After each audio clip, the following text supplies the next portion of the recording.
Hi guys, it's Heather, LPC New Jersey. I wanted to hop on here today and share a little analogy with you that I think will, really help to sort of better understand people pleasing and overextending of oneself. Something that, this is going to sound like a really silly analogy, but if you know what I'm talking about, like, tell me that you get it, right? So leave a comment or something so that I know that you understand that, what I'm trying to get at here. So basically, I have been thinking a lot about my clients who are people pleasers or, people who tend to overextend themselves for the benefit of others, who tend to put themselves second or last. So basically, I was thinking about the book, The Giving Tree. And if you don't know it, essentially it's a story about this young boy who befriends a tree nearby his house. And it's an apple tree.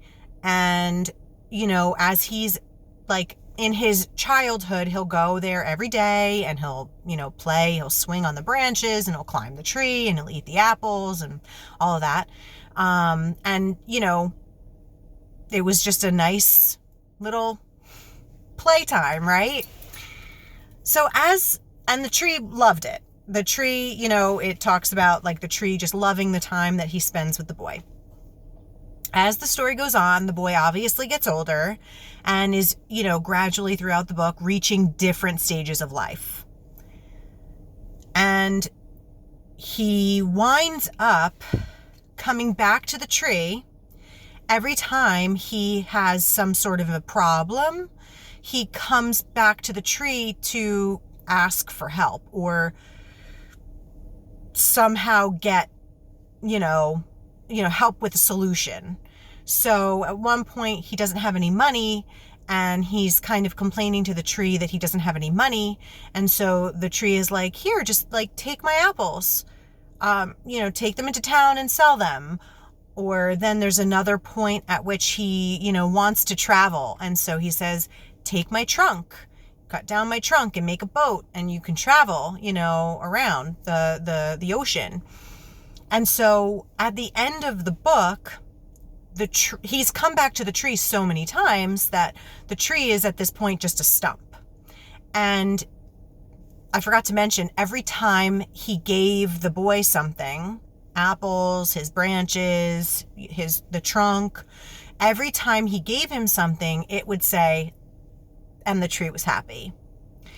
And so by the end of the book, he's a stump. The boy comes back. He's very weary. He's very old. And he's been away from the tree for a very long time. And he just says to the tree, I just need a place to sit. And the tree says, you can sit on me. And the tree was happy. And I was thinking about it and I was thinking, was the tree really happy though? I mean, if you think about it, when you really love someone so much that you're just willing to give whatever you have to make them happy, at some point or another, you're going to start to feel a little bit like something's off balance, right? It doesn't say anything about the boy ever saying like, thank you so much, or like visiting the tree or, bringing the tree a gift or anything like that, right? And again, this is a children's story, so I'm not trying to look too deeply into this, but at the same time, I think it's so simplified that it may help for people to understand a little bit about people pleasing and overextending. And I realize also that it is a children's book and it's meant to be a character building book about generosity and giving.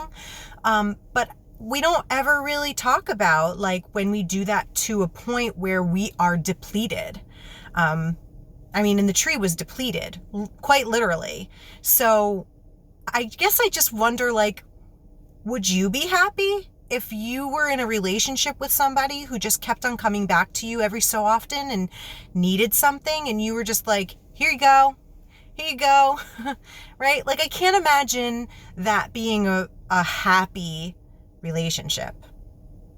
So I guess what I'm trying to say is generosity is great. Generosity is good, right? Give when you can. But be mindful that you're not giving so much of yourself that you don't have anything left.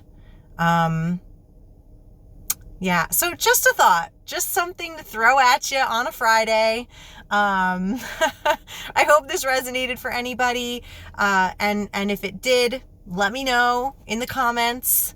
If you need anything, if you are, struggling with this idea of like people pleasing and not being able to put yourself first and, having a hard time taking care of yourself and putting other people's needs before your own, please give me a shout. I am available to you, and I would love to, have a consultation with you to see if counseling's a good fit for you. All right. So have a great weekend, and I'll see you later.